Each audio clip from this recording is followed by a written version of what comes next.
तो आइए class 12 chemistry में हम लोग लेसन नंबर 5 पढ़ रहे हैं। आज का जो टॉपिक रहेगा उसका नाम रहेगा एंजाइम उत्प्रेरण की क्रियाविधि।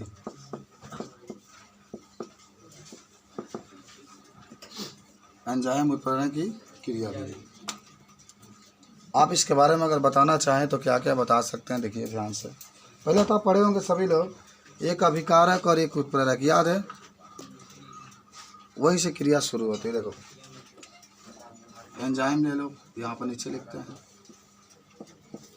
और अभिकारक, अभिकारक अंग्रेजी में हम लोग सबस्ट्रेट्स कहते हैं, तो यस ले लो।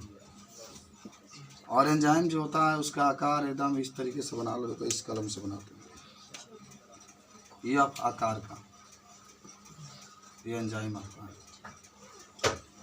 सीखो, टाइम लगेगा तो कोई बात नहीं। ये ताला कुंजी, ये चाबी की तरह है आपका, ठीक है? थोड़ा सा मैं हिंदी में लिख देता हूँ कि आपको समझने में दिक्कत नहीं होगा। ये एंजाइम है। और सबस्ट्रेट को हम लोग हिंदी में कहते हैं अभिकारक, ठीक है? यौगिक तभी बनेगा ना जब एंजाइम अभिकारक आपस में मिलेंगे, तब इसका चित्र बनाइएगा इस तरीके से।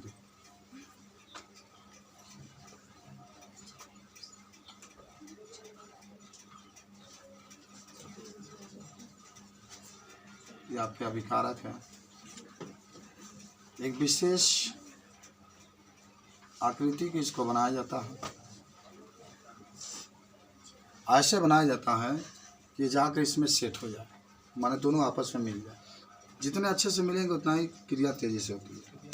तो क्या होता है कि जब एंजाइम अभिकारक आपस में मिलते हैं, तब मिलने के बाद का बनता, मान लो ई है, यस है, ठीक है? मान लो यहाँ पर आपस में मिल गए, तो चलो यहाँ पर बना देते हैं फिर से चित्र। आपस में मिल गए, ये भी मान लो आकर मिल गया, आपस में इस तरीके से मिल जाएंगे। ये देख रहे हैं, तो ई और यस है, आपस में मिलेंगे तो बनेगा ई और यस। एंजाइम और अभिकारक आपस में जुड़ गए, इसको हम लोग कहते हैं मध्यवर्ती यौगिक या पदार्थ जो भी, माने आपस में जब जुड़ जाएंगे तो इसको मध्यवर्ती यौगिक।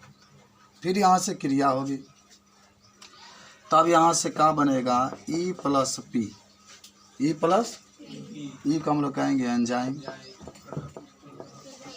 और पी को हम लोग कहेंगे उत्पाद। ये आपको प्राप्त। तो एंजाइम है, अभिकारक है। एंजाइम अभिकारक आपस में मिले तो मध्यवर्ती यौगिक मिला, एंजाइम अभिकारक। फिर ये क्या बनाए? एंजाइम बनाए, अब तब आपका फिर से क्या बनेगा? उत्पाद।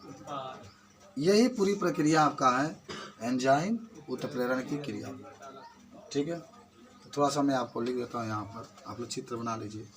लिखेंगे कि एंजाइम और अभिकारक, समझिए ना कैसे बताएगा इसको?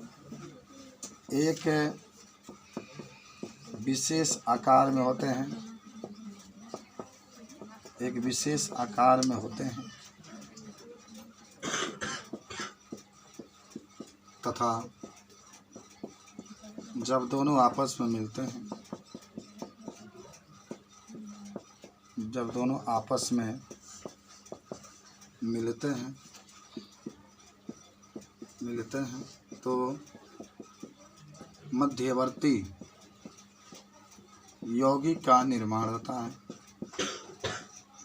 यौगिक का निर्माण होता है, तथा कुछ समय बाद मध्यवर्ती यौगिक एंजाइम तथा उत्पाद में बदल जाते हैं।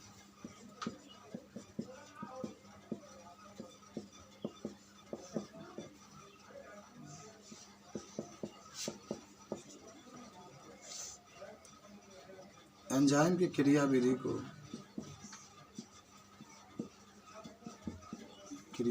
को तालाकुंजी का क्रियाविधि कहता है।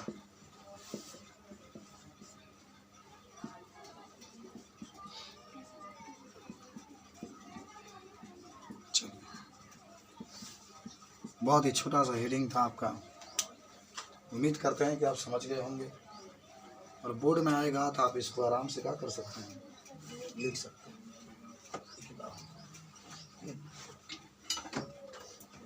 ठीक है, ये कुछ बातें यहाँ पर लिखी गई है, प्रक्रम वगैरह है, देख लीजिएगा। हमारे पास 3 क्वेश्चन हैं, हमें उसको सॉल्व करना पड़ेगा, तभी हमें जान पाएंगे कि ये जो क्वेश्चन है ये बोर्ड एग्ज़ाम में आएंगे तो हम इसको कैसे लिखेंगे। तो अगर आप लिख लिए होंगे तब अपनी किताबों में क्वेश्चन को देख सकते हैं। पृष्ठ संख्या 137 पर है। हमारे पास ये 3 क्वेश्चन हैं, तीनों क्वेश्चनों का हमें हल करना है।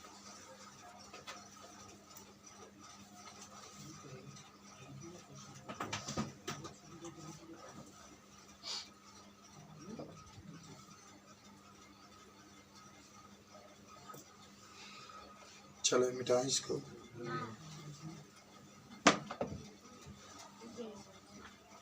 तो पृष्ठ संख्या 137 का क्वेश्चन हम लोग सॉल्व करने के लिए चलेंगे।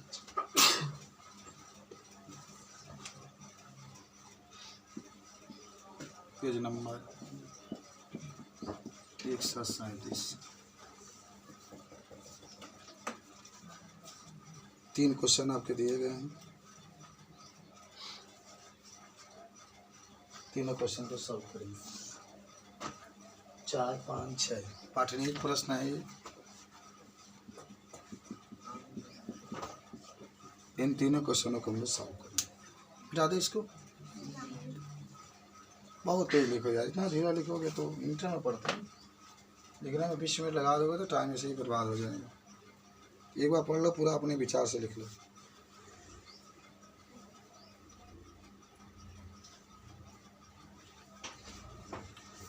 चलो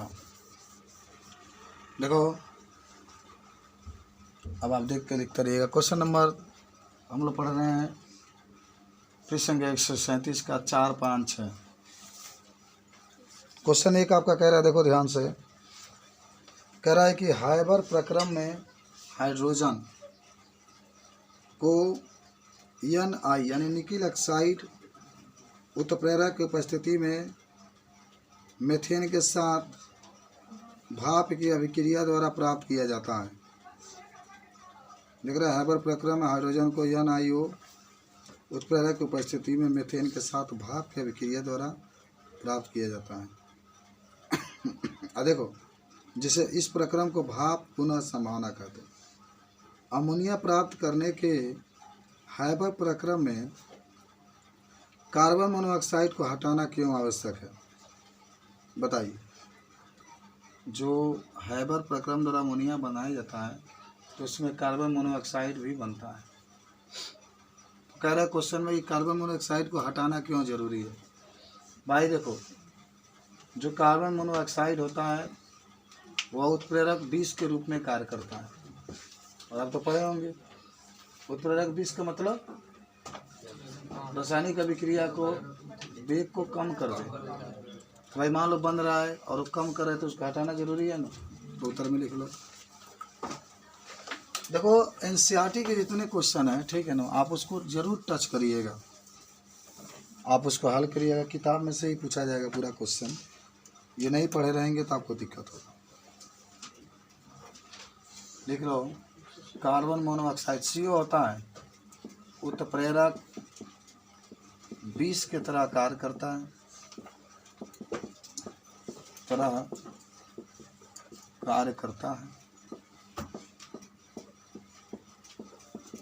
जो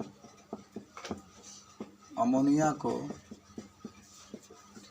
बनने में बाधा उत्पन्न करता है अतः इसे हटाना आवश्यक होता है। इसे हटाना क्या होता है? आवश्यक होता है। बहुत सिंपल सा ये क्वेश्चन था, लेकिन बाद में लिख सकते हैं आप इसको।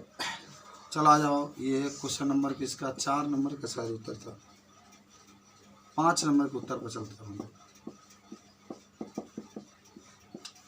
दो क्वेश्चन 5 नंबर है, एस्टर का जल अपघटन। अच्छा, जब एस्टर की बात करता था, एस्टर की पहचान आप सभी लोग जानते हैं।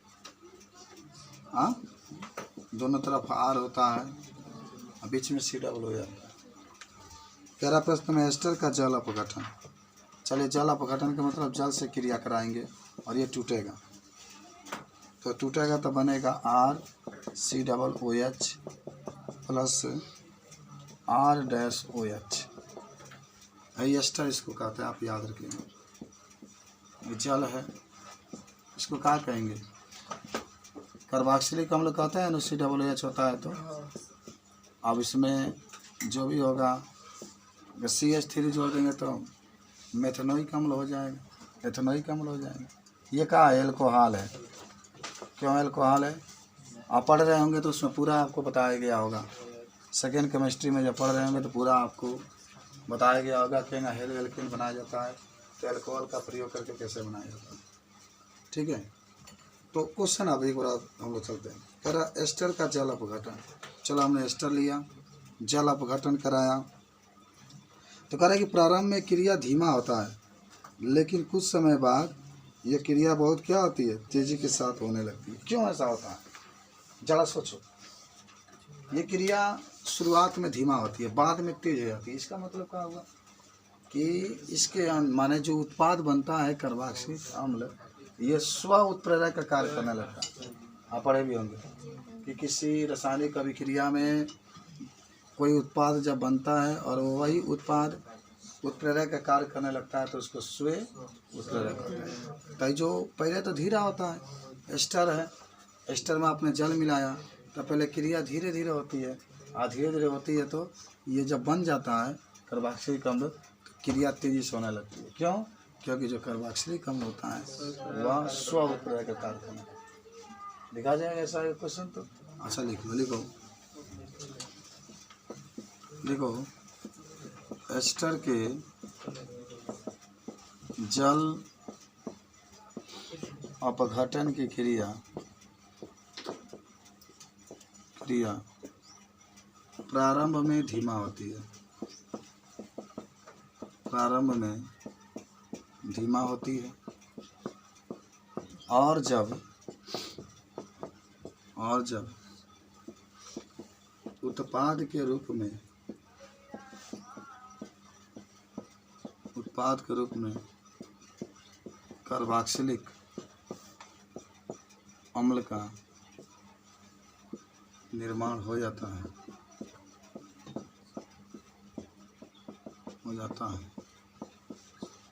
तो यह स्व उत्प्रेरक का कार्य करता है, जिससे रासायनिक अभिक्रिया तेजी से होने लगती है।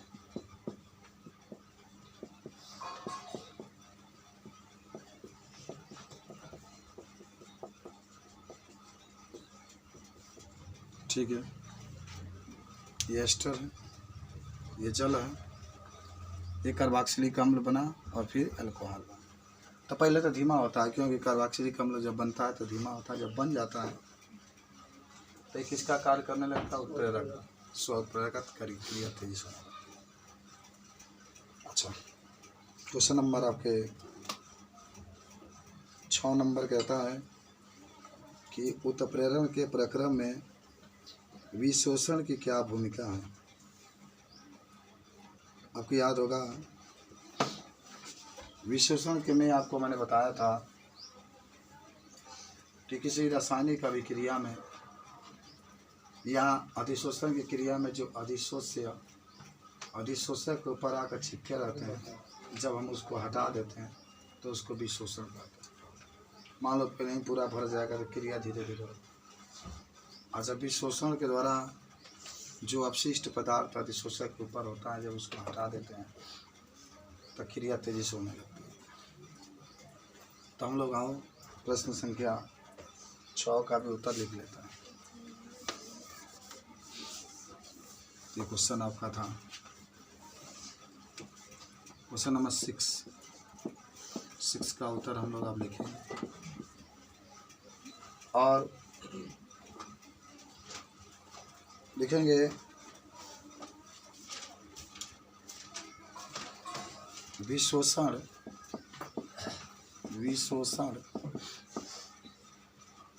ठोस उत्प्रेरक को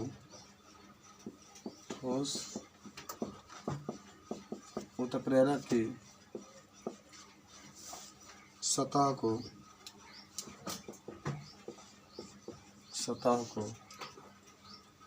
उस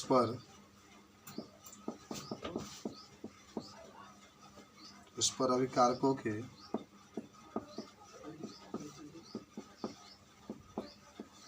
को पुनः अधिशोषण के लिए मुक्त रखता है। पुनः अधिशोषण के लिए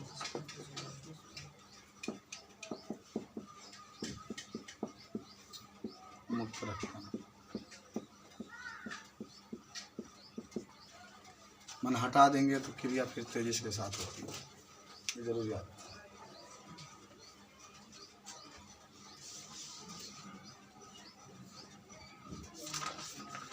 अब हम लोग पढ़ेंगे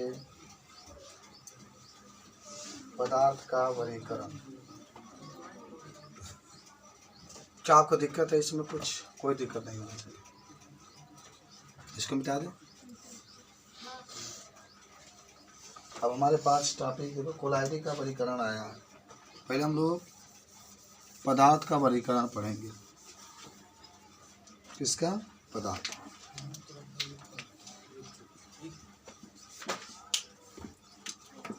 का वर्गीकरण लिख सकते हैं क्लासिफिकेशन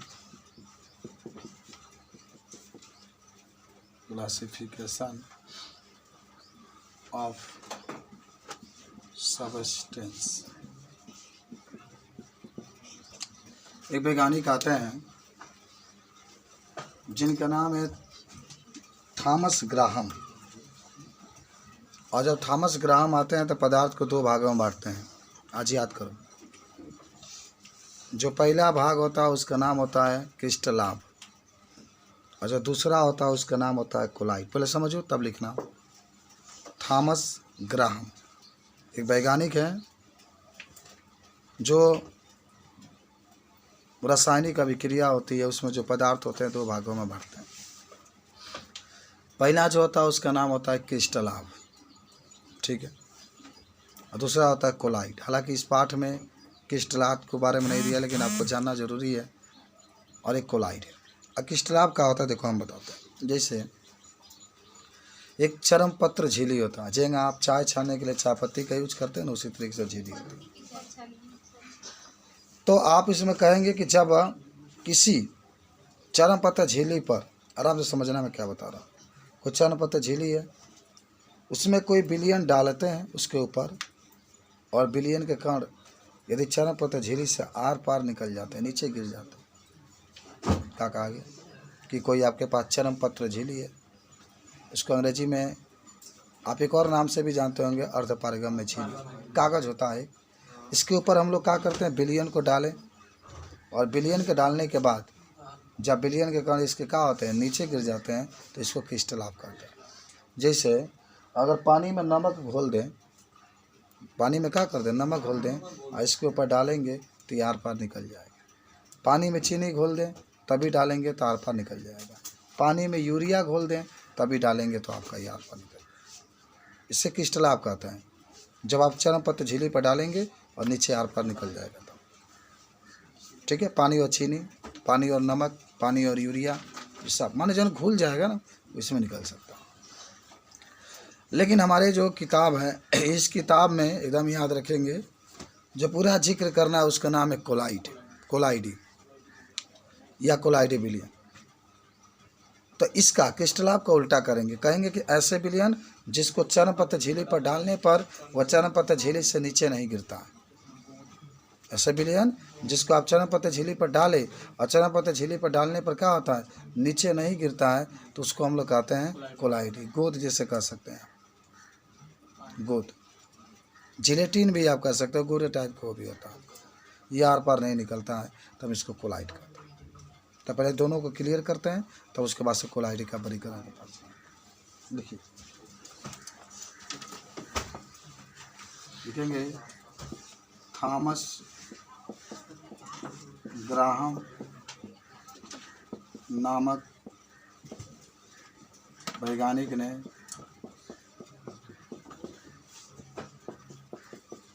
पदार्थों को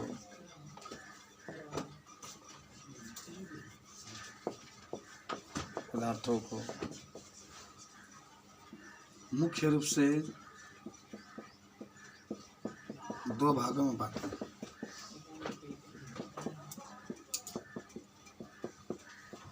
ठीक है, पहला इसका नाम था क्रिस्टलाभ, अंग्रेजी में कहते हैं क्रिस्टलाइट, क्रिस्टलाइट्स कहा जाता है इसको। ठीक है, तो सुनो, कहेंगे कि ऐसे विलयन जिसे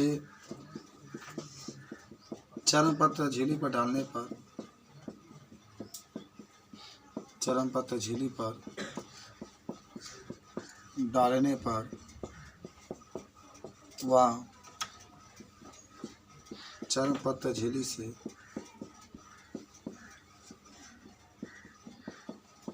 आर पार निकल जाता है,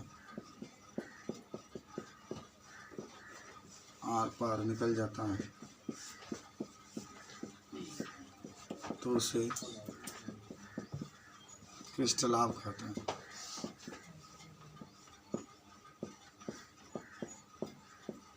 क्रिस्टलाभ कहते हैं। उदाहरण में पानी यानी जल प्लस नमक, जल प्लस चीनी, जल प्लस यूरिया। अब इसको चाहे तो H2O प्लस NaCl लिख सकते हैं। सूत्र के हिसाब से अगर लिखे तो H2O प्लस C12 H22O11 लिख सकते हैं, या H2O प्लस NH2CO, यूरिया का सूत्र यही होता है, याद कर लेना, NH2CO NH2 होता है। ठीक है, तो एक क्रिस्टलाभ होता है। क्रिस्टलाभ के बारे में अगर आपसे कोई पूछता है तो आप इसको सिंपल तरीके से बता सकते हैं। ठीक है, क्रिस्टलाभ के बाद एक आपके पास हेडिंग आता है कोलाइडी।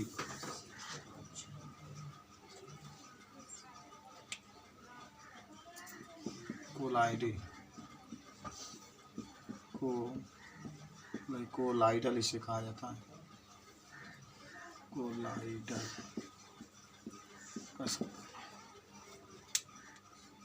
आप कह सकते हैं कि ऐसे विलयन, ऐसे विलयन जिसे चरम पत्र झिल्ली पर डालने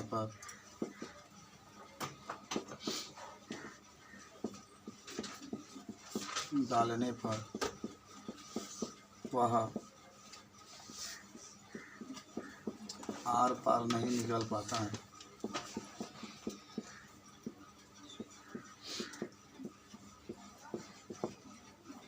तो उसे कोलाइडी विलियन कहते हैं, कोलाइडी विलियन कहते हैं।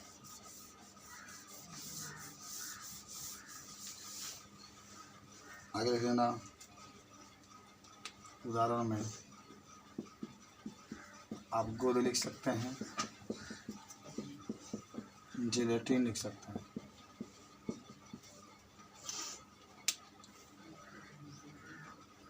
जब इसको हम लोग डालेंगे चरण पत्र झिल्ली पर तो आर पार नहीं गिरेगा। अगर ये चरण पत्र झिल्ली है, इस पर रखेंगे तो ऊपर रह जाएगी।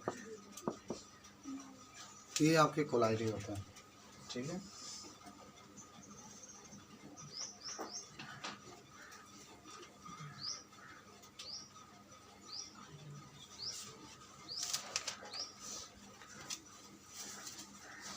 आइए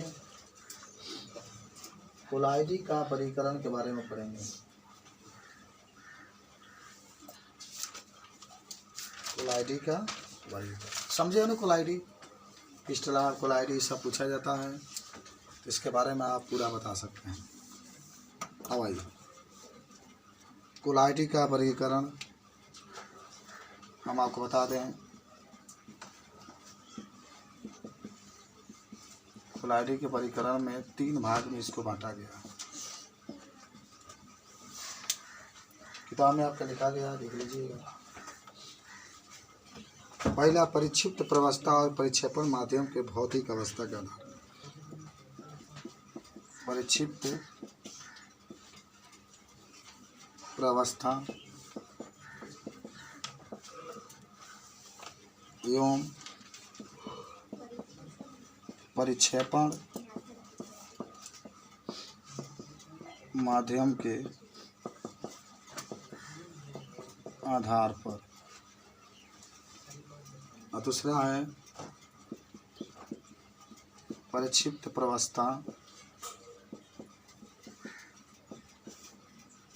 एवं परिक्षेपण माध्यम के मध्य अनियन क्रिया के आधार, अनियन क्रिया की प्रकृति के आधार पर। और तीसरा है, पूरा आज याद कर ले इसको, परिक्षिप्त प्रवस्था के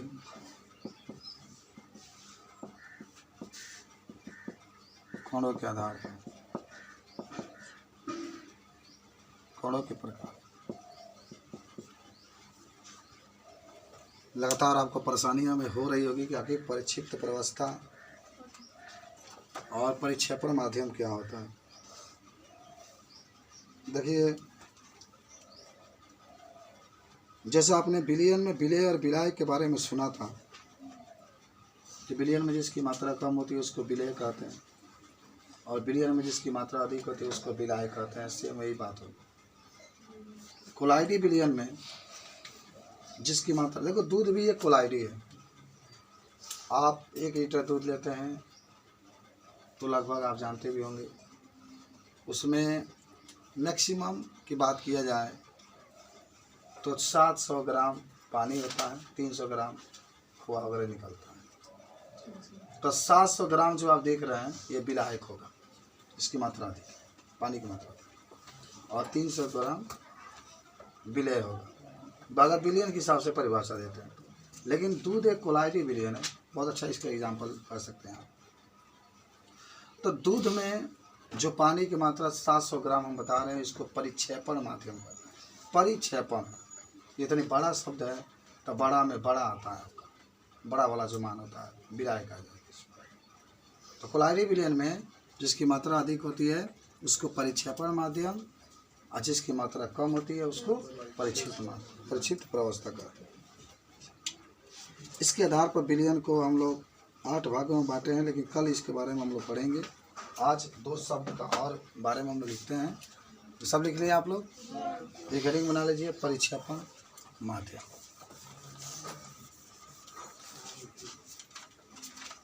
सारा कुछ याद आपको हो रहा है।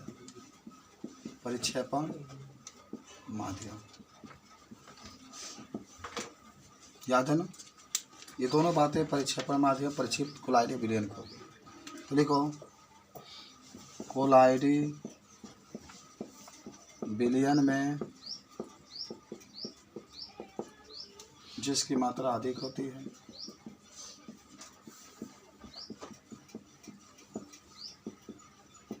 जिसकी मात्रा अधिक होती है उसे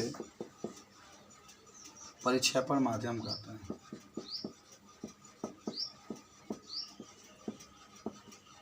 उसे परिक्षेपण माध्यम कहते हैं। ठीक है, तो कोलाइडी विलयन में जिसकी मात्रा अधिक होती है उसे परिक्षेपण माध्यम कहते हैं। उदाहरण में आप जल लिख सकते हैं, जल, इसकी मात्रा अधिक। ठीक है, कोई जल ही नहीं हो सकता, इसमें ठोस भी आप लिख सकते हैं जिसकी मात्रा अधिक। इसमें आप गैस भी लिख सकते हैं, समझ रहे हो। ठोस की मात्रा अधिक होगी तो परिक्षेपण हो जाए। अभी आपको पढ़ना भी है इस पर। और एक हमारे पास आता है, इसका नाम होता है परिक्षिप्त प्रावस्था।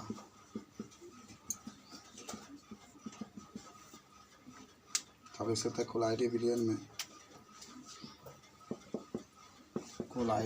में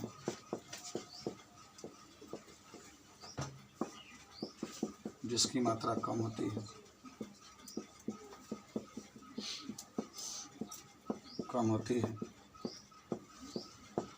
उसे परिक्षिप्त प्रावस्था कहते हैं।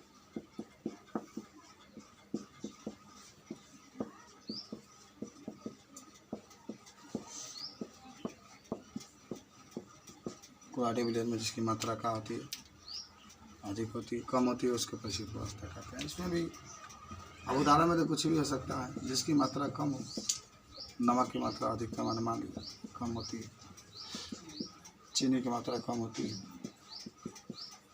इन सभी को हम लोग परिक्षिप्त प्रावस्था कहते हैं। आपसे पूछा जाता है किसी चीज़ के बारे में, तो परिक्षिप्त प्रावस्था, परिक्षेपण माध्यम के बारे में आपसे कोई पूछा तो दोनों शब्द हम बता सकते। ठीक है, कल हम लोग 8 प्रकार के विलयन के बारे में देखेंगे। जब परिक्षेपण में आपके पास ठोस होगा तो उसमें द्रव मिलाएंगे, गैस मिलाएंगे, फिर ठोस मिलाएंगे। परिक्षेपण के माध्यम में आपके पास जल होगा तो उसमें ठोस मिलाएंगे, जल मिलाएंगे, फिर गैस मिलाएंगे। अच्छा हो गए। फिर परिक्षेपण माध्यम में आपके पास गैस होगा तो उसमें 2 ही मिलाएंगे, एक आप द्रव मिला देंगे और एक गैस को देंगे। 8 प्रकार के हम लोग देखेंगे। किस तरीके से आप से कोई पूछे तो आप इसको बता सकते हैं।